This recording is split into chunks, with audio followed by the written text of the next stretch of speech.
noches, profesor, compañeros. El día de hoy vamos a explicar el tema 2.6 que trata sobre la polarización eléctrica y la relajación en campos eléctricos variables en el tiempo. Ahora, para introducir este tema, primero tenemos que saber qué es la polarización eléctrica y los campos eléctricos variables. Dice que los sólidos y los líquidos contienen gran cantidad de átomos y moléculas incluso en regiones microscópicas, y que estos constituyen estos interactúan en campos eléctricos y su comportamiento discreto puede estudiarse mediante su respuesta dinámica. Esto quiere decir que no solo lo vamos a explicar cuando está en un estado de reposo, sino cuando este se esté en movimiento o en función del tiempo. Además que nos enfocamos en los campos eléctricos cuya longitud de onda es mucho mayor a las distancias interparticulares, ya que esto nos miden en los Armstrong, que es una unidad para medir la distancia entre los átomos, moléculas o, como ya dijimos, las regiones microscópicas. Y para tratar esto, el material lo debemos hacer con un medio continuo. Esto quiere decir que lo tenemos que ver cómo se comporta cuando se somete a un campo eléctrico o alguna fuerza externa. Este análisis nos permite estudiar la polarización eléctrica que depende del tiempo cuando este cambia. Como por ejemplo en la imagen, al someter nuestra carga o inducirla a la carga que estamos viendo acá, el desplazamiento de las cargas va a demorar un tiempo. Y eso lo podemos estudiar con los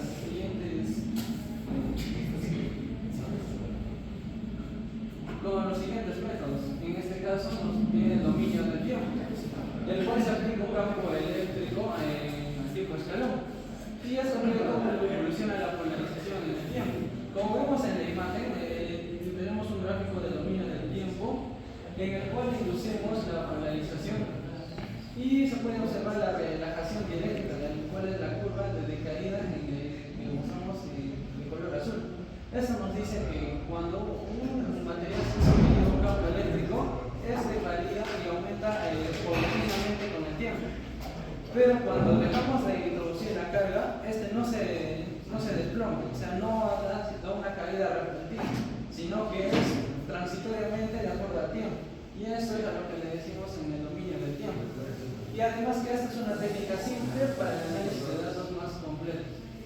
Ahora, el dominio de la frecuencia es cuando se aplican cargas de diferentes frecuencias y se mide la constante en función de la frecuencia. Como vemos en la gráfica hay dos líneas, la verde que es la parte real, que es la carga que se almacena durante la función en la que varias frecuencias están siendo sometidas en este caso, y la parte imaginaria, que es la parte en la que se descarga.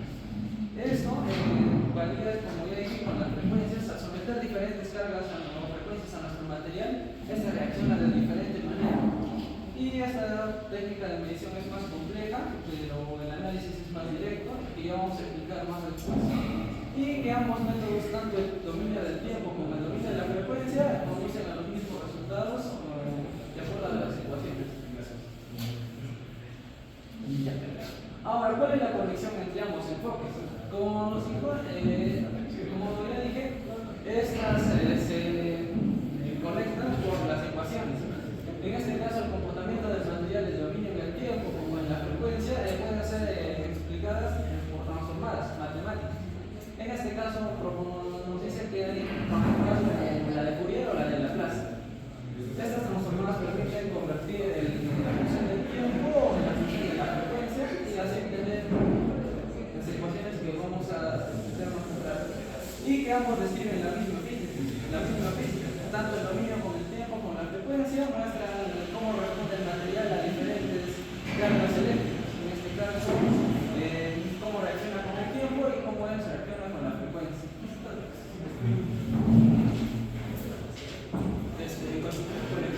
Vamos a hacer que es la permitividad completa. ¿Qué es la permitividad completa? En este caso nos indica que la permitividad completa es cuando aplicamos un campo eléctrico variable en el tiempo a un eléctrico.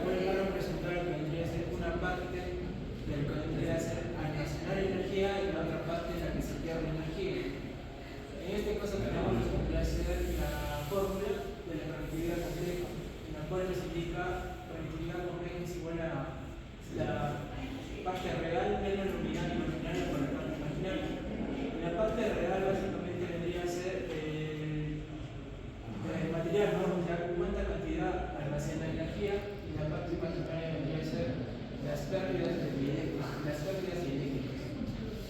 También tenemos lo que vendría a ser aplicar un campo eléctrico sinusoidal, en la cual vendría a ser el campo es igual a la amplitud máxima por la exponencial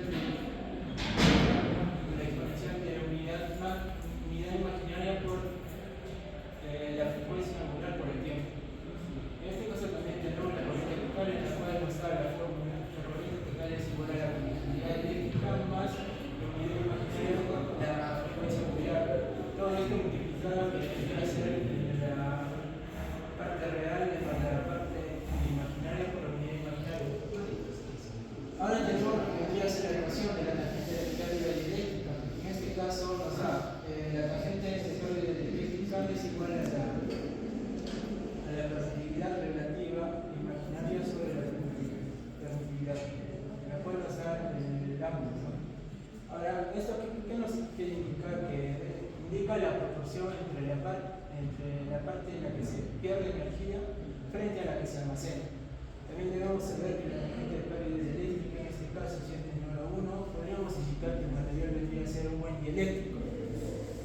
Y esto debido a que pierde muy poca energía. También tenemos la energía absorbida por segundo por centímetro cuadrado cúbico, en la cual esta fórmula lo que nos da a entender es cuánta energía pierde un dieléctrico en forma de calor, a esto al aplicarse un campo alterno.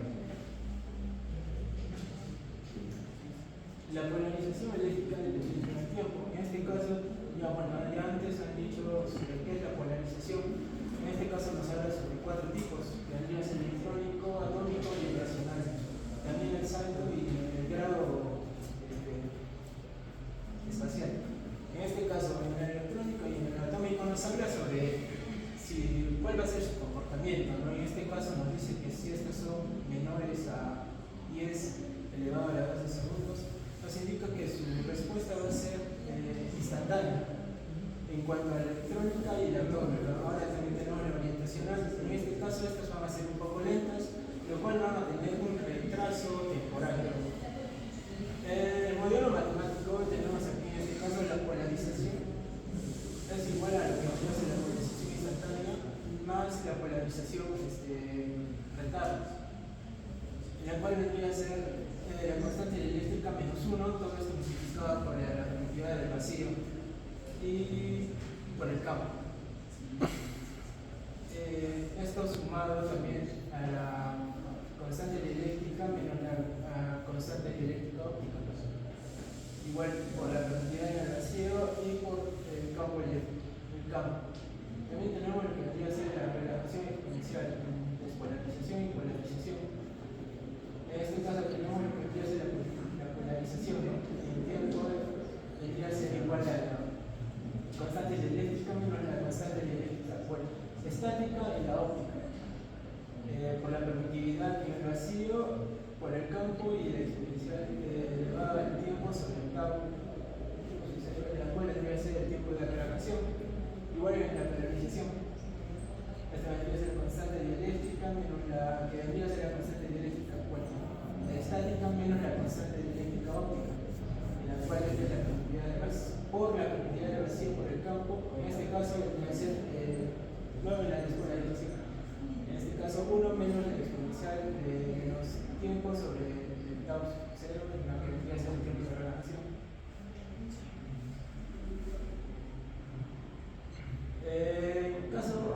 Tenemos un caso de prevención, la respuesta de la proyección de un campo escalonado. En este caso, si F es un campo eléctrico de función escalonada, podemos indicar que F es igual a 0, T es igual a 0, pero esto es negativo. Ahora también tenemos la cantidad de si F es igual a F, bueno, el campo es igual al campo, en el tiempo es igual a 0, pues ya es positivo. Tenemos lo que vendría a ser la fórmula en la cual podemos indicarlo, pero la polarización va a responder al campo como un aumento gradual hasta estabilizarse.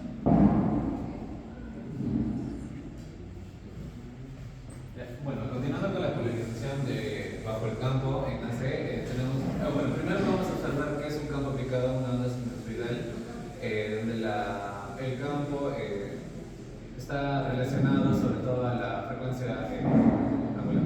Luego tenemos, y todo esto genera dos componentes, que que es la que responde de forma instantánea y una que tiene un retraso temporal. La que tiene un retraso temporal da dos efectos de desfase. La que no genera ninguna pérdida de energía eléctrica y la otra que es un componente que sí presenta pérdidas, ¿no? Luego tenemos el comportamiento de la frecuencia, que nos dice que si la frecuencia es mayor a 1 sobre tau, los dipolos no pueden seguir el mismo ritmo al campo eléctrico. La polarización tiene que ir disminuyendo poco a poco porque, como se mencionó, no sigue el mismo ritmo. Luego tenemos que las pérdidas máximas siempre van a ser de que la frecuencia es 1 sobre tau, que tau vendría a ser, su cero vendría a ser tiempo de relajación. Continúa.